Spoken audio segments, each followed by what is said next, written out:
الخديوي إسماعيل. الخديوي إسماعيل استخدم سياسة الاقتراض من الدول الأوروبية لتمويل مشاريع الفشخرة زي القصور وتوسيع المدن وإنشاء البنية التحتية عشان تبقى زي أوروبا، من غير أي خطة واضحة لسداد الديون أو تحقيق نمو اقتصادي حقيقي أو تحسين للقطاعات اللي بتنتج فلوس فعلياً. والمصريين ساعتها كانوا موافقين أو مش شايفين أو ساكتين، والنتيجة كانت ديون متراكمة أكبر من قدرة مصر على تسديدها، فبقت تحت رحمة الدول الأوروبية اللي فرضت عليهم رقابة مالية، فكانت بداية لفقدان السيطرة على قناة السويس، وأخيراً دخول الاحتلال البريطاني لمصر. في عهد عبد الفتاح السيسي وبنفس منهج الخديوي إسماعيل،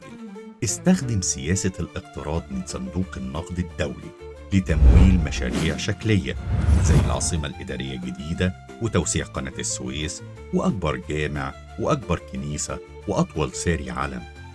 وتنفيذ الطرق والكباري عشان تبقى قد الدنيا، وبرضه بدون وجود أي خطة واضحة لسداد الديون أو تحقيق نمو اقتصادي حقيقي أو تحسين للقطاعات اللي بتنتج فلوس فعلياً، والمصريين اللي الحقيقة واضحة لهم زي الشمس شايفين وساكتين.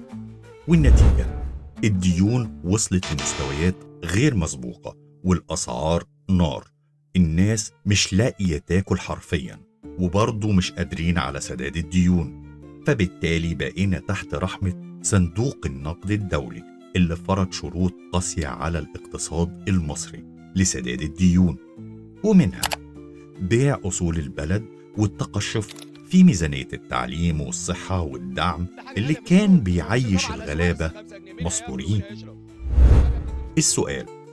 الخديوي إسماعيل أدى بفكره الاقتصادي المعتمد على الاقتراض بدل من الإنتاج لدخول الاحتلال البريطاني لمصر،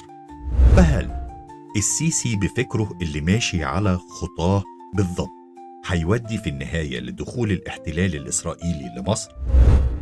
هتفضل ساكت لحد ما تقع الفاس في الراس وبلدك تحتل، ولا هتشارك في ثورة المفاصل علشان تحرر بلدك؟